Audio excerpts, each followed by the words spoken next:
मैं वेट करती 25 पार्टिसिपेंट्स पूरे हो जाए, लेकिन नहीं आ रहे हैं, तो चले हम कंटिन्यू करते हैं क्योंकि अभी भी बहुत कुछ है पढ़ने वाला बाकी।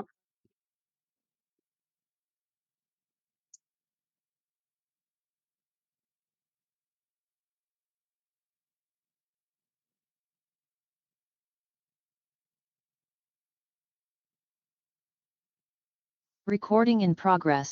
तो डिसेंडिंग पाथवेज जो है, अब हम उनकी तरफ प्रॉपर जो है प्रोसीड करते हैं। ठीक है, डायरेक्ट पाथवेज जैसे बात की उसमें कॉर्टिको बल्बर और कॉर्टिको स्पाइनल आएंगे, और इनडायरेक्ट पाथवेज में ये वेस्टिबुलो स्पाइनल, रूब्रो स्पाइनल, रेटिकुलो स्पाइनल और वेस्टिबुलो स्पाइनल पाथवेज आएंगे। ये सब ट्रैक्ट्स हैं। ये अरेंजमेंट एक सिंपल पिक्चर है, जब आप सारे ट्रैक्ट्स पढ़ लेंगे तो इसमें फिर लोकेट करके इनकी एग्जैक्ट लोकेशन याद कर लेनी है, फिर जब क्रॉस सेक्शन ड्रॉ करने के लिए आएंगे तो इनको समझना आसान होगा। कॉर्टिकोस्पाइनल ट्रैक्ट्स की बात करते हैं तो ओवरऑल यही ट्रैक्ट्स हैं जो वॉलेंट्री, डिस्क्रीट और स्किल्ड मूवमेंट्स के साथ हैं, स्पेशली डिस्टल लिम्स की, और वो भी फ्रैक्शनेटेड मूवमेंट्स। फ्रैक्शनेटेड मूवमेंट्स, डिस्टल लिम्ब तो जाहिर है कि हैंड और फीट आ गए। फ्रैक्शनेटेड मूवमेंट होती है कि सोल मूवमेंट, यानी कि जैसे पूरा बाजू हिलाए बगैर जस्ट हैंड को मूव करना। ठीक है, पूरा पाम में यानी हैंड मूव किए बगैर फिंगर्स को मूव करना, ये फ्रैक्शनेटेड मूवमेंट है। कि इतना इसका कंट्रोल है, कह लें कि फाइन लेवल पर जाकर, कि हर थोड़ा थोड़ा हिस्सा भी लिम्ब का अलग अलग कंट्रोल हो सकता है। ठीक है, उसके अलावा दूसरा इंपॉर्टेंट पॉइंट ये कि ये कॉन्ट्रालेटरल साइड को कंट्रोल करेगा, क्योंकि फाइबर्स डिकोसेट करेंगे, क्रॉस करेंगे। ठीक है, और ये स्केलेटल मसल्स को कंट्रोल करने का रैपिड मेथड प्रोवाइड करता है, बहुत एफिशिएंट है। यहां से हमने सोचा और एकदम आप अपना हाथ हिला सकते हैं इसके रिस्पॉन्स में। ठीक है, कॉर्टिकोस्पाइनल ट्रैक्ट, ओरिजिन इसका ये है कि मोटर कॉर्टेक्स से, और कुछ फाइबर्स जो हैं इसके सेंसरी कॉर्टेक्स से भी आते हैं। ठीक है, अब ये फाइबर्स जो हैं मोटर कॉर्टेक्स यानी फुल मूवमेंट को, और सेंसरी कॉर्टेक्स जो है वो साथ में, मतलब कोऑर्डिनेटेड मूवमेंट के लिए फाइबर्स आते हैं। जब सेरिब्रम पढ़ेंगे तब इस पॉइंट को क्लियर करेंगे दोबारा। ठीक है, फिलहाल जस्ट समझने के लिए। अब एक्सॉन्स इसके पास करते हैं कोरोना रेडिएटा से। ठीक है, कोरोना रेडिएटा के बाद इंटरनल कैप्सूल से, फिर क्रस सेरिब्राइस से, फिर पैरामिड्स ऑफ मेडुला ऑब्लोंगेटा से। ठीक है, और उसके बाद हाफ जो है वो क्रॉस कर जाते हैं, हाफ नहीं बल्कि मैक्सिमम 75 to 90% क्रॉस कर जाते हैं और लेटरल कॉर्टिकोस्पाइनल ट्रैक्ट बनाते हैं। बाकी सेम साइड पर ट्रेवल करते रहते हैं और एंटीरियर कॉर्टिकोस्पाइनल ट्रैक्ट बनाते हैं। ये भी डिकोसेट करेंगे लेकिन बाद में जाकर। अब इस चीज को रिकॉल करने से पहले हम इन सारी टर्मिनोलॉजी से गो थ्रू करेंगे, फिर हम इस पे वापस आएंगे ताकि हम इन चीजों को पिक कर सकें। सबसे पहली चीज है कोरोना रेडिएटा। कोरोना रेडिएटा जो है ये फाइबर्स का एक रेडिएटिंग क्राउन लाइक अरेंजमेंट है। इसमें दो तरफा फाइबर्स हैं, वो जो थैलेमस से असेंड करके कॉर्टेक्स में जा रहे थे वो भी यहाँ मौजूद है। ठीक है, और जो कॉर्टेक्स से नीचे की तरफ आ रहे हैं वो भी कन्वर्ज हो रहे हैं यहाँ पर। तो ये सारा कोरोना रेडिएटा है। ठीक है, ये क्या है, ये फाइबर्स हैं, व्हाइट मैटर ट्रैक्ट्स के फाइबर्स हैं। इसमें असेंडिंग भी हैं, इसमें डिसेंडिंग भी है। असेंडिंग वो थे जो थैलेमस से निकल कर प्रोजेक्ट कर रहे थे सेरिब्रम की तरफ, और डिसेंडिंग वो है जो सेरिब्रम से मैसेज लेकर कन्वर्ज होकर वापस डिसेंडिंग ट्रैक्ट्स बनाएंगे। इंटरनल कैप्सूल जो है ये भी व्हाइट मैटर का एक एक कलेक्शन कह लें। अब जो भी फाइबर्स हैं वो इसके अंदर से पास करेंगे। ठीक है, यहाँ पर भी अरेंजमेंट है, एक पैटर्न फॉलो होगा, लेकिन उस पर हम बाद में सेरिब्रम के साथ जाएंगे। जस्ट यहाँ पर क्योंकि पाथवे का एक हिस्सा है ये, इसको समझने के लिए आप याद रखेंगे कि ये भी एक कलेक्शन है फाइबर्स की। ठीक है, जिसमें से फाइबर्स डिसेंड करते हुए होकर गुजरेंगे, और जाहिर है, जब एक जगह पे कन्वर्ज होंगे तो इससे क्या फायदा होता है, कोऑर्डिनेशन हो जाती है। कि जितने भी फाइबर्स डिसेंड होंगे, जितने भी पाथवेज डिसेंड होंगे, जब इसमें से गुजरेंगे तो वो कोऑर्डिनेटेड होंगे फिर, जो पाथवेज डिसेंड होंगे। ठीक है, उसके बाद तीसरी चीज थी क्रस सेरेब्राई। ये क्या चीज है, ये मिड ब्रेन का एंटीरियर पोर्शन है। ठीक है, मिड ब्रेन का जो एंटीरियर पोर्शन है ये कहलाता है क्रस सेरिब्राई। अब ये ज्यादा डिटेल में क्या है ये हम मिड ब्रेन के साथ देखेंगे, लेकिन अभी क्योंकि यहाँ से ट्रैक गुजरेगा तो उस ट्रैक को लोकेट करने के लिए हमें पता होना चाहिए कि किस किस पॉइंट से गुजरेगा। अब एक चीज जहन में रखनी है कि जो क्रस सेरिब्राई है वो मिड ब्रेन का एंटीरियर मोस्ट पोर्शन है, ठीक है, ये एंटीरियर ये पोस्टीरियर साइड है, ठीक है। तो इसी के एग्जैक्टली नीचे पैरामिड्स के एंटीरियर साइड पर मेडलरी पैरामिड्स हैं। ये क्या है, ये बल्जेस हैं, ठीक है। बल्ज बने क्यों हैं, क्योंकि इनके अंदर से कॉर्टिकोस्पाइनल ट्रैक्ट गुजर रहा है, ठीक है। कॉर्टिकोस्पाइनल ट्रैक्ट के इनके अंदर गुजरने की वजह से बल्ज बन गया है। इस बल्ज की वजह से ही उन कॉर्टिकोस्पाइनल ट्रैक्ट्स को पैरामिडल ट्रैक्ट भी कहा था हमने, ठीक है। तो ये सब चीजें अब हम देखते हैं जाकर वापस अपनी पहली पिक्चर पे कि अब हम इसको समझ सकते हैं कि नहीं। ओरिजिन है मोटर कॉर्टेक्स से आया है, ठीक है। जो ये जो पिक्चर में आपको लाइंस नजर आ रही है ना, जो रेड लाइन है ये लेटरल ट्रैक्ट के लिए है, ठीक है। और red line is for the lateral tract and blue line is for the anterior tract, ठीक है। अब मोटर कॉर्टेक्स ओरिजिनेट हुए, ये जो फैले हुए फाइबर्स है ना ये है कोरोना रेडिएटा, ठीक है। यहाँ से ये पास हुए, उसके बाद जो यहाँ ये इकट्ठे हुए हैं ना यहाँ पर इंटरनल कैप्सूल लाया करता है, ठीक है। वहां से फिर ये डिसेंड करके आ गए हैं मिड ब्रेन के एंटीरियर एस्पेक्ट पर, ठीक है। यही क्रस सेरिब्राई या सेरिब्रल पेडंकल वाला रीजन है, ठीक है। डिफरेंस क्या है ये हम बाद में देखेंगे। फिलहाल ये कि ये anterior portion of mid brain है, ठीक है। वहां से बिल्कुल उसी जगह पे ये सीधा नीचे डिसेंड करेगा, ठीक है। डिसेंड करके मेडुला ऑब्लोंगेटा के एंटीरियरली पास करेगा, यहीं पर ये बल्ज बनाएगा, ठीक है। ये जो बल्ज है ये बल्ज कहलाता है पैरामिड, ठीक है। अब इसमें क्या होगा, अब ये जो पिक्चर के ऊपर रेड और ब्लू लाइन है ये जस्ट ये समझने के लिए कि एक ने लेटरल और एक ने एंटीरियर रहना है। प्रॉपर जिसको फॉलो करना है ना वो इस पिक्चर के अंदर का डेटा है, ठीक है। ये ऊपर इलस्ट्रेट की है तो इतनी एग्जैक्ट हो नहीं सकी, और अगर इलस्ट्रेशन अंदर बनाई जाती तो फिर पिक्चर क्लियर ना होती, ठीक है।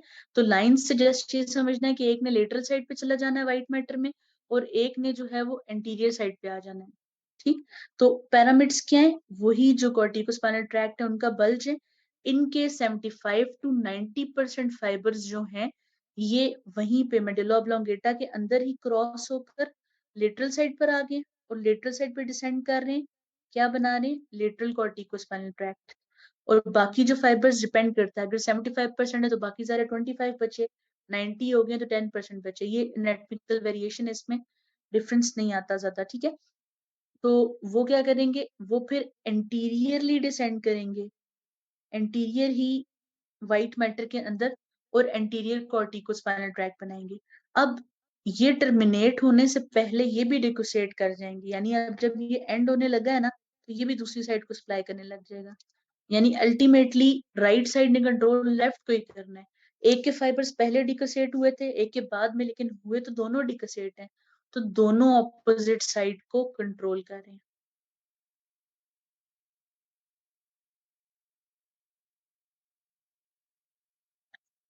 अब कॉर्टिकोस्पाइनल ट्रैक्ट से डिस्ट्रीब्यूशन इस तरह है कि जब ये स्पाइनल कॉर्ड में पहुंचे हैं, ठीक, तो स्पाइनल कॉर्ड में 55% जो है वो सर्वाइकल रीजन में ही टर्मिनेट हो जाते हैं। रीजन ये है कि सर्वाइकल रीजन से ही ज्यादा फाइबर्स निकलते हैं जो अपर लिम्ब को कंट्रोल करते हैं। ब्रेकियल प्लेक्सस में C5 C6 C7 C8 T1 है। अब इनका ज्यादा काम हैंड से ही रिलेटेड है, क्योंकि मैंने बताया था कि सेरिब्रल कॉर्टेक्स में ज्यादा रिप्रेजेंटेशन फंक्शन के हिसाब से, अब ये कॉर्टेक्स से आ रहे हैं, ज्यादा काम हाथ को कंट्रोल करने से, तो सर्वाइकल रीजन में ही टर्मिनेट हो गए। 20% थोरेसिक रीजन में होंगे ट्रंक के मसल्स के लिए, और 25% लंबोसेक्टल लेवल पे होंगे जो फुट की मूवमेंट है। अब फुट की मूवमेंट बेशक एक्सटेंसिव है लेकिन हैंड की निस्बत बहुत कम है। आप फीट के टोज को वैसे मूव नहीं कर सकते जैसे फाइनली आप अपनी फिंगर्स को कर सकते हैं, ठीक है। इसलिए उसकी रिप्रेजेंटेशन कम है। टर्मिनेशन कहाँ है इस ट्रैक की, वेंट्रल हॉर्न के न्यूरॉन्स में, ठीक है। और जैसे जिक्र किया था कि कॉर्टिको बल्बर इसका वो हिस्सा है जो क्रैनियल न्यूक्लियाई को, अब जाहिर है ये जो वेंट्रल हॉल में टर्मिनेट हो रहे हैं ये तो स्पाइनल नर्व्स में जा रहे हैं मसल्स को सप्लाई करने के लिए। अब जो इसका कॉर्टिको बल्बर पोर्शन है वो क्या करेगा, वो आकर क्रैनियल नर्व्स के न्यूक्लियाई में ही खत्म हो जाएगा। जैसे यहाँ देख सकते हैं एक हिस्सा जो उसकी contribution motor nuclei of cranial nerves को जानी है वो पहले ही साइड पर होती है, ठीक है।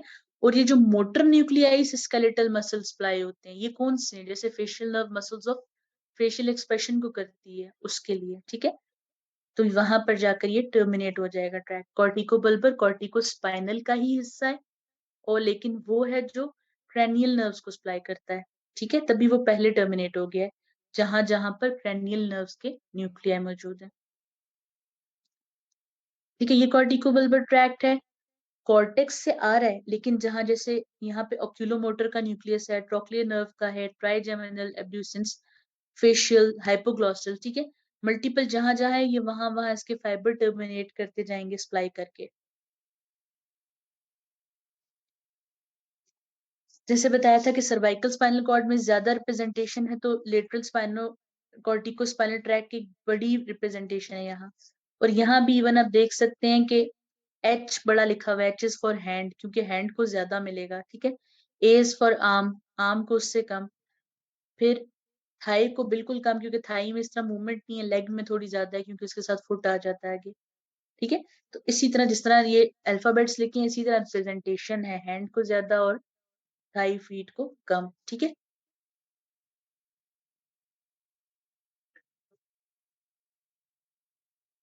तो ये दोनों ट्रैक्ट्स आपके सामने, लेटरल कॉर्टिकोस्पाइनल और एंटीरियर कॉर्टिकोस्पाइनल। डिफरेंस कहाँ पर आया था? लेटरल की डिक्सेशन या क्रॉसिंग मेडुला में हुई थी, और फिर वो लेटरल साइड पे ही डिसेंड करता रहा स्पाइनल कॉर्ड में, ठीक है। व्हाइट मैटर में डिसेंड किया, फिर हॉर्न में आ गया, ठीक है, ग्रे मैटर में आ गया, और वहां से फिर अगला न्यूरॉन जो है वो गया स्केलेटल मसल तक। इसकी निस्बत जो एंटीरियर है वो इप्सिलेटरल साइड पर डिसेंड करता रहा, बिल्कुल एंड पे आकर जो है इसने डिक्सेट होकर दूसरी साइड पे चला गया। एक्स्ट्रा पिरामिडल ट्रैक्ट्स को समझने के लिए ब्रेनस्टेम के न्यूक्लियाई का थोड़ा सा नॉलेज जरूरी है, क्योंकि अगर आप इनको नाम से जस्ट समझते होंगे तो आप ये समझ सकेंगे कि ट्रैक ओरिजिनेट कहाँ से हुआ है। बाकी डिटेल्स जो है इनकी हम ब्रेनस्टेम के साथ देखेंगे। तो यहाँ जिनका जिक्र आएगा जिन न्यूक्लियाई का, उनके नाम है सुपीरियर कॉलिक्यूलस, ये वो है जहां से टेक्टोस्पाइनल ट्रैक्ट आएगा। रेड न्यूक्लियस, जिससे रूब्रो स्पाइनल ट्रैक्ट आएगा। रूब्रो वर्ड जो है ये लैटिन है, इसका मतलब ही रेड है, ठीक है। वेस्टिब्यूलर, क्योंकि इसका कलर ऐसा होता है कि काइंड ऑफ रेड देता है, ठीक है। अच्छा, वेस्टिब्यूलर न्यूक्लियाई है, वेस्टिब्यूलर स्पाइनल ट्रैक्ट बनाएंगे। ये वेस्टिब्यूलर इसलिए है कि जो जैसे ईयर का वेस्टिब्यूल होता है बैलेंस से रिलेटेड, तो ये बैलेंस से रिलेटेड है, ठीक है। बॉडी में जो चीजें बैलेंस से रिलेटेड है उनका नाम वेस्टिब्यूल्स होता है। फिर रेटिक्यूलर फॉर्मेशन है, इससे रेटिक्यूलर स्पाइनल ट्रैक्ट्स आएंगे। ब्रेनस्टेम पाथवेज हैं लेटरल और मीडियल। यहाँ जो हमने ऑर्गेनाइजेशन का पैटर्न देखा था कि डिस्टल वाले लेटरल थे, ठीक है, और प्रोक्सिमल वाले मीडियल थे, तो तकरीबन यही वाला ऑर्गेनाइजेशन पैटर्न यहाँ के पाथवेज पे भी फॉलो होगा। जो लेटरल है सबसे ज्यादा रूब्रोस्पाइनल ट्रैक्ट, आगे मैं आपको पिक्चर दिखाऊंगी, वो डिस्टल लिम्ब को कंट्रोल करता है और क्रूड मूवमेंट्स करवाता है, ठीक है। जैसे हाथ हिलाया, मूव कर दिया किसी चीज के रिस्पॉन्स पे, ठीक है। मीडियल साइड पर टेक्टोस्पाइनल है, ये आईज और हेड का कोऑर्डिनेशन है कि आंखों ने कुछ देखा है तो उस हिसाब से हेड मूव करना है। रेटिकुलोस्पाइनल है, ये पोस्चरल एडजस्टमेंट्स हैं, ठीक है, और मूवमेंट्स हैं हिप की, यानी एक्टिव मूवमेंट्स। जैसे चलिए एक एग्जांपल इसके साथ देख लेते हैं, रिलेट कर लेते हैं। वेस्टिब्यूलो स्पाइनल है, ये बैलेंस से रिलेटेड, जिससे मैंने बताया कि वेस्टिब्यूलो यानी कि जो भी चीज बैलेंस से रिलेटेड है। एक्सियल मसल्स कौन से होते हैं? ट्रंक के मसल्स को, यानी नेक को, क्योंकि आपने हेड होल्ड करके रखना है।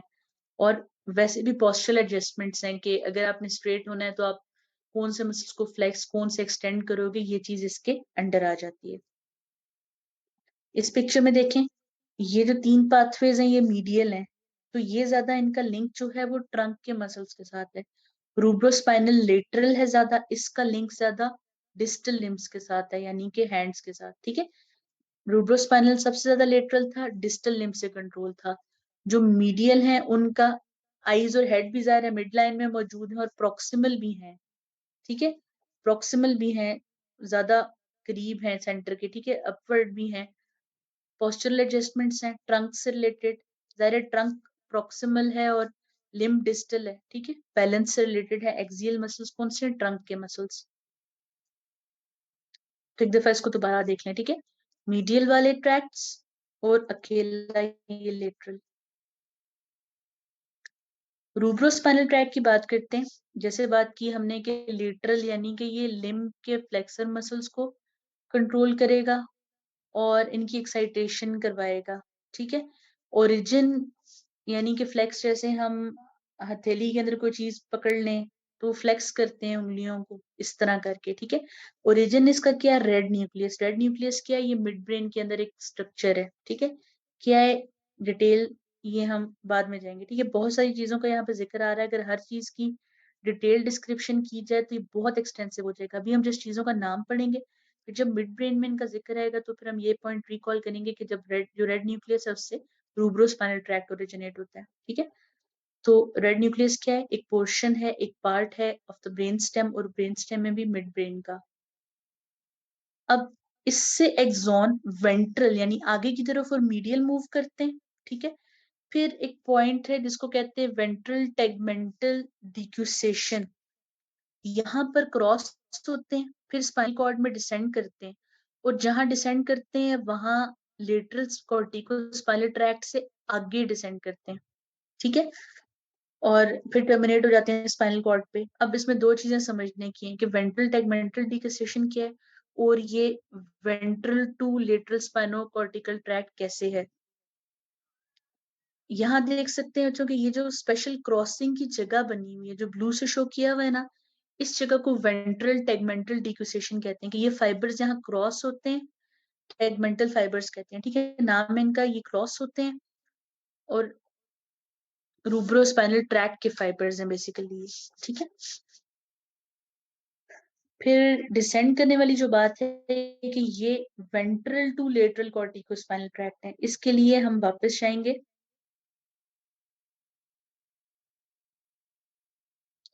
इस पिक्चर पे। रूब्रोस्पाइनल ट्रैक्ट जो है वो लेटरल कॉर्टिकोस्पाइनल ट्रैक्ट से आगे सिचुएटेड है या वेंट्रल सिचुएटेड है, ठीक है। तो ये चीज हमने सेकंड पॉइंट में पढ़ी थी। तो रूब्रोस्पाइनल ट्रैक्ट क्या करता है? ये कंट्रोल करता है डिस्टल लिम्ब की क्रूड मूवमेंट्स को, हैंड की मूवमेंट्स को, रफ मूवमेंट्स। फाइन मूवमेंट्स को कॉर्टिकोस्पाइनल ट्रैक्ट करेगा, रफ मूवमेंट्स को यानी जस्ट ऐसे ग्रॉस मूवमेंट वो रूब्रोस्पाइनल ट्रैक्ट करेगा।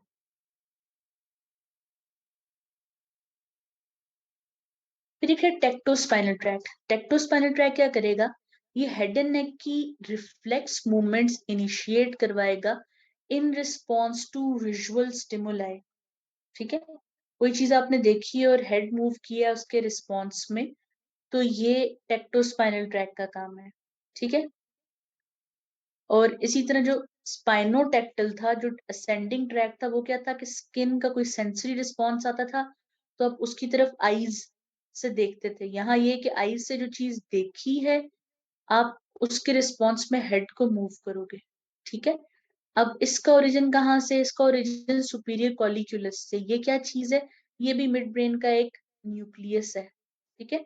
सुपीरियर कॉलिक्यूलस नाम है इसका। और जब हम आई का पाथवे पढ़ेंगे, क्रैनियल नर्व, ऑक्यूलोमोटर नर्व का, या विजुअल पाथवे पढ़ेंगे, उसमें देखेंगे उसका यहाँ से लिंक है सुपीरियर कॉलिक्यूलस से। तभी ये पाथवे जो है ये आई मूवमेंट से रिलेटेड है, ठीक है। अब टेक्टोस्पाइनल ट्रैक क्या है? ओरिजिनेट हुआ सुपीरियर कॉलिक्यूलस से। एक्सॉन्स जो हैं वो वेंट्रल और मीडियल आए, ठीक है। कहाँ? Periaqueductal grey matter. जैसे बात की थी कि सेंटर में क्या चीज है? सेरिब्रल एक्यूडक्ट। जो सर्कल है ना छोटा सा, ये सेरिब्रल एक्यूडक्ट है जिसमें से सीएसएफ फ्लो करेगा, ठीक है। इसके साथ वाला grey matter periaqueductal grey matter कहते हैं। एक्यूडक्ट यानी एक्वाडक्ट, फ्लूइड की डक्ट के साथ साथ मौजूद है, ठीक है। इसकी तरफ जाएगा और डोर्सल टेगमेंटल डिक्यूसेशन में क्रॉस होगा। रूब्रोस्पाइनल का वेंट्रल में था, ये डोर्सल में है, ठीक है। डोर्सल मींस बैक साइड पे। और फिर इसी तरह स्पाइनल कॉर्ड में डिसेंड करेगा near the ventral median fissure और सर्वाइकल सेगमेंट्स में टर्मिनेट हो जाएगा। सर्वाइकल में क्यों होगा? क्योंकि हेड और नेक को कंट्रोल करना है ना, जस्ट आंखों से मूवमेंट रिस्पॉन्स में। तो इसका काम ही सर्वाइकल सेगमेंट तक है, क्योंकि सर्वाइकल सेगमेंट तक नेक कंट्रोल होती है, उसके बाद तो थोरेसिक सेगमेंट ट्रंक से रिलेटेड है, ठीक है। तो फिर ये उन पे टर्मिनेट हो जाएगा। ये जो दो हमने देखी थी डिक्यूसेशंस, आगे वाली जो थी वो वेंट्रल थी, तो बैक साइड वाली इज डोर्सल, ठीक है। यहाँ पे ये फाइबर्स क्रॉस हुए हैं, वो डिसेंड करके जाएंगे सर्वाइकल सेगमेंट्स में एंड हो जाएंगे। फिर आ जाते हैं वेस्टिब्यूलो स्पाइनल ट्रैक्ट। ये दो टाइप्स के, इसमें लेटरल वेस्टिब्यूलो स्पाइनल ट्रैक्ट है और मीडियल वेस्टिब्यूलो स्पाइनल ट्रैक्ट है। लेटरल जो है वो जिस न्यूक्लियस से आएंगे ना, उसका नाम ही लेटरल वेस्टिब्यूलर न्यूक्लियस है, उसको डीटर्स न्यूक्लियस भी कहते हैं, ठीक है। एक्सॉन सेम साइड पे डिसेंड करेंगे in the ventral funiculus. Funiculus क्या होता है? वही जिसको हम कॉलम कहते हैं ना, एंटीरियर कॉलम, वेंट्रल कॉलम, ये सब एक ही चीज के नाम है। यानी जो स्पाइनल कॉर्ड में पिक्चर बनाई है ना, उसमें जो आगे जो जगह है ये वेंट्रल फ्यूनिकुलस है, वेंट्रल कॉलम है, एंटीरियर फ्यूनिकुलस या एंटीरियर कॉलम, ये सारे नाम इसी जगह के हैं, ठीक है। अब ये कहाँ टर्मिनेट होते हैं? वेंट्रल हॉर्न सेल्स में, पूरी स्पाइनल कॉर्ड में रन करते हैं, क्योंकि जरा पूरी बॉडी का पोस्चर मेंटेन करना है। अब इनका इन्फ्लुएंस है एक्सटेंसर मोटर न्यूरॉन्स पे। एक्सटेंसर मसल्स को कंट्रोल करते हैं in response to anti gravity या मसल्स या मूवमेंट, यानी इस तरह के, अगर ग्रेविटी के इफेक्ट पुल नहीं करता जब आप सीधे खड़े होते हैं, जबकि ग्रेविटी हर चीज को अपने पास पुल करती है। क्यों? क्योंकि एक्सटेंसर मसल्स की टोन ऐसी रहती है कि वो उनके रिस्पॉन्स में वीक नहीं होते, अपना पोस्चर खुद मेंटेन रखते हैं, ठीक है। जो आपकी नी से नीचे आपकी टांग स्ट्रेट होती है, वो ग्रेविटी के रिस्पॉन्स में कभी भी बेंट नहीं होती, ठीक है। तो ये चीज वेस्टिबुलो स्पाइनल ट्रैक्ट कंट्रोल करते हैं। ये हिस्सा वेंट्रल फेनिकुलस या एंटीरियर कॉलम है, ठीक है। जस्ट जो व्हाइट कॉलम, व्हाइट मैटर का पोर्शन है ना फ्रंट पे स्पाइनल कॉर्ड का, वो है वेंट्रल फेनिकुलस। तो यहाँ पर इसने आकर एंड होना है, इसमें से पास करना है, इसी में आना है, ठीक है। फिर मीडियल वेस्टिबुलर स्पाइनल ट्रैक्ट है, ये जिस न्यूक्लियस से आ रहा है उसका नाम है मीडियल वेस्टिबुलर न्यूक्लियस। इसमें एक डिफरेंस ये आएगा कि इसके एग्जॉन्स डबल डिसेंड करेंगे दो जगह पर, ठीक है। इसी तरह व्हाइट मैटर के ट्रैक में और मीडियल लॉन्गिट्यूडनल फेसिकुलस के साथ। मीडियल लॉन्गिट्यूडनल फेसिकुलस जो है, आगे मैं आपको पिक्चर में शो करूंगी, ठीक है, क्या चीज है वो बताती हूँ। उसके बाद क्या करेंगे कि फाइबर्स जो है वो भी सर्वाइकल रीजन में एंड होंगे, कुछ अपर थोरैसिक तक जाएंगे। लेटरल वाला फुल लेंथ में जा रहा है, लेकिन मीडियल वाला जस्ट थोरैसिक सेगमेंट्स तक जाएगा, ठीक है। क्योंकि ये हेड की मूवमेंट्स के साथ इन्वॉल्व है और इक्विलिब्रियम बैलेंस मेंटेन करता है, ठीक है। मीडियल लॉन्गिट्यूडनल फेसिकुलस जो है ये पेयर्ड और हाईली स्पेशलाइज्ड नर्व बंडल है। ये एक्स्ट्रा ऑक्यूलर मसल्स को कंट्रोल करता है, आई के मसल्स को, आई मूवमेंट से रिलेटेड, ठीक है। और ये जो सेकेडिक आई मूवमेंट होती है ना, कि कोई चीज चल रही है तो आपकी आंखें उसको फॉलो करें, आपके आगे जो चीज मूव कर रही है आप आंखों से उसको देखते जाएं, जैसे कोई बंदा आपके आगे से गुजर कर गया आप उसको देखते जाएं दूर तक, तो ये सेकेडिक मूवमेंट कहलाती है। ये करवाने में ये ट्रैक्ट इन्वॉल्व होता है, ठीक है। इसके साथ साथ, इस ट्रैक के साथ साथ ये डिसेंड करता जाता है और टर्मिनेट कहाँ करता है? सर्वाइकल रीजन में या थोरेसिक सेगमेंट्स में। फिर रेटिकुलोस्पाइनल ट्रैक्ट, ये ओरिजिन है, जैसे मैंने बताया था कि जो पूरी ब्रेन स्टेम है उसके अंदर न्यूक्लियस स्कैटर्ड है, जिनको हम रेटिकुलर फॉर्मेशन कहते हैं, जिनका काम अवेकनिंग या अरोजल से रिलेटेड है सारा, ठीक है। तो इनसे ओरिजिनेट होगा। मीडियल वाला जो ट्रैक्ट है वो पोन्टाइन यानी पॉन्स के रेटिकुलर फॉर्मेशन से आएगा, इप्सिलेटरली डिसेंड करेगा सेम साइड पे।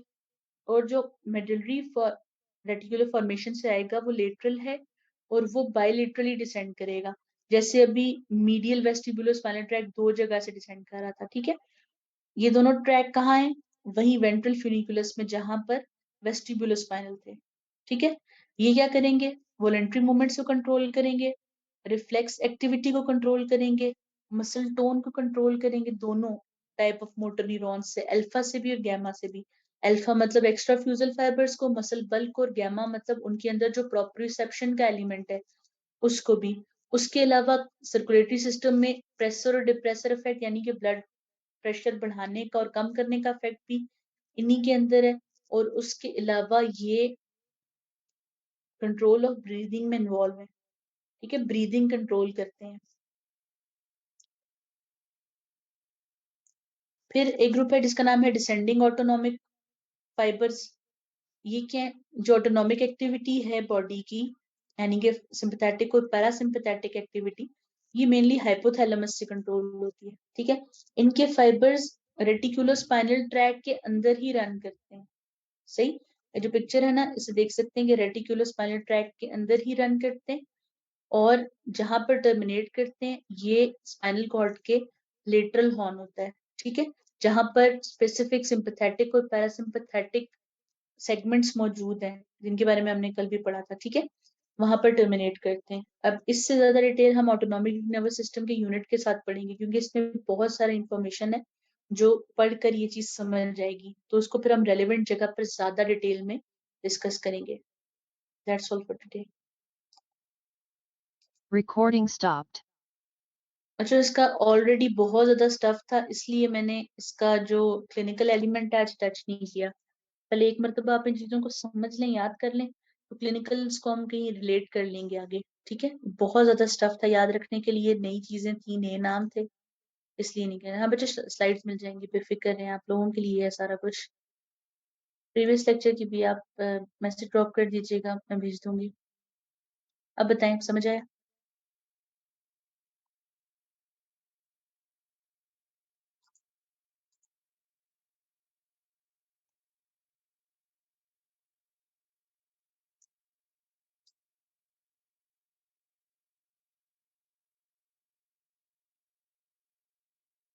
हाँ जी, रोल नंबर 22, आपके क्वेश्चन का इंतजार है मुझे।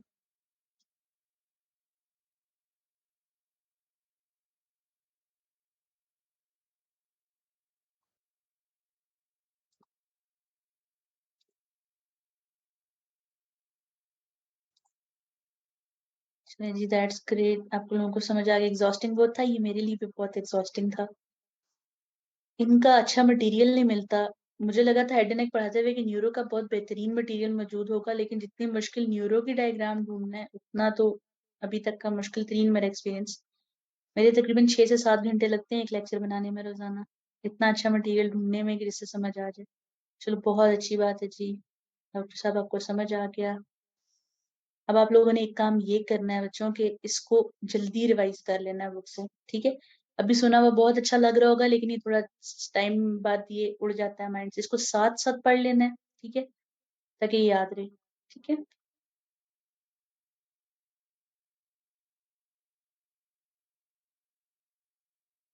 जी बच्चों, फिनिकुलस बता दूं? ठीक है जी, बता देती हूँ।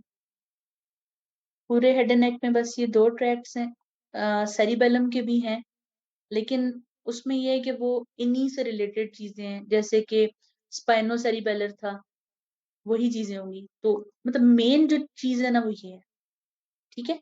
फ्यूनिकुलस बेटा इस तरह है ना, कि सिंपली जो आपकी स्पाइनल कॉर्ड के आगे जो व्हाइट और ग्रे मैटर है ना, जिनको कॉलम कहते हो ना, जैसे कि ये एंटीरियर कॉलम है जो आगे मौजूद है, इसी का नाम फ्यूनिकुलस है, ठीक है। ये जो पिछला लेक्चर है उसमें बहुत डिटेल है, ठीक है, इसकी।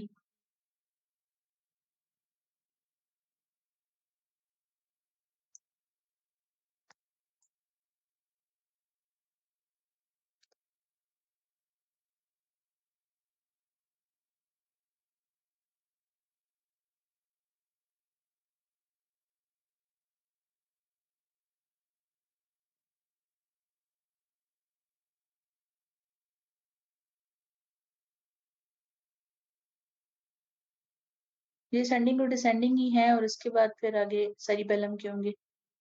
बच्चे, बेसल गैंग्लिया का मैं आपको थोड़ा नहीं, मैं आपको बहुत सारा बताऊंगी। ये ऐसे सेट ऑफ न्यूक्लियाई हैं, जैसे यूनाइटेड अरब एमिरेट्स की स्टेट्स है ना स्कैटर्ड इन द ओशन, वैसे ब्रेन में स्कैटर्ड। इनको समझेंगे ये इवेंट मैनेजर हैं, ठीक, सही। इन इवेंट मैनेजर क्या करता है? वो जस्ट इवेंट को प्लान करता है, करते और लोग हैं, यानी बेसल गैंग्लिया मूवमेंट को प्लान करता है, और करवाता कौन है? बाकी ये कॉर्टिकोस्पाइनल ट्रैक्ट, सेरिब्रम, और उसको अच्छे से कौन करवाता है? सेरिबेलम, ठीक है। तो आसान लफ्जों में ये याद रखिएगा कि जो कोऑर्डिनेटर या इवेंट प्लानर है ना मूवमेंट्स का, वो बेसल गैंगली है। ठीक है, इससे ज्यादा डिटेल इसका पूरा यूनिट है, वो हम आराम से देखेंगे। ये कौन सी बुक है इंटरबीट? पता नहीं बच्चे, मैंने नहीं पढ़ी। मैंने स्नेल पढ़ी है और उसके अलावा मैंने अपने एमफिल में जो मेरे टीचर्स के नोट्स थे, हमारे सारे टीचर्स जो हैं वो पीएचडी फ्रॉम यूके थे, तो वो फिर बहुत हाई लेवल की। और हमारी न्यूरो एनेटमी नहीं होती थी वहाँ, एक न्यू सब्जेक्ट उन्होंने बनाया था जिसको कहते हैं न्यूरो बायोलॉजी। उसमें वो न्यूरो एनेटमी और न्यूरो फिजियोलॉजी को इंटीग्रेट करके पढ़ाते थे। तो ये जो आइडिया है ना सारा, ये ऊपर इलस्ट्रेट करके पढ़ाने का, ये मैंने वहां से सीखा था, क्योंकि ये सब वाले ट्रैक्स मुझे बहुत मुश्किल लगते थे। हमारे न्यूरो के लिए एक यूएस के कोर्स में इन्होंने हमें इनरोल करवाया था, ड्यूक यूनिवर्सिटी का। वो हम करते थे हर वीक में सॉल्व। तो ये है कि न्यूरो पढ़ने के लिए थोड़ी मेहनत आप लोगों को भी करनी पड़ेगी। चीजें समझ लेना काफी नहीं है, समझ के याद रखना जरूरी है।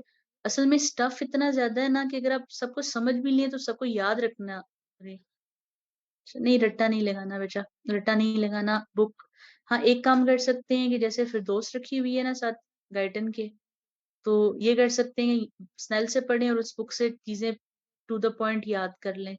लेकिन न्यूरो का कॉन्सेप्ट बहुत इंपॉर्टेंट है। जाहिर है कि हम डॉक्टर्स हैं, हमारा ये तो नहीं है ना कि एक चीज पढ़ी और पास करके छोड़ दी। ये हमें जो है ना नाइटमेयर्स की तरह चीजें हाउंट करती हैं जो हम छोड़ जाते हैं। जो लोग बायोकेम पहले नहीं अच्छी तरह पढ़ते, न्यूरो नहीं पढ़ते, उनको पार्ट वन में पढ़नी पड़ जाती है। उस टाइम बहुत मुश्किल होता है नया कॉन्सेप्ट बनाना, क्योंकि आपके रिफ्लेक्सेस बन गए होते हैं ना, आप एक क्लिनिशियन होते हो उस टाइम, हाउस जॉब ज़ाहिर कर चुके होते हो, तो उस टाइम नई चीज सीखना बहुत मुश्किल है। सही। तो इसलिए बेहतर है कि अभी से ऐसा कॉन्सेप्ट लेकर चलो कि जिसको आप जस्ट स्ट्रेंथन करो जब आप आगे जाओ। सही।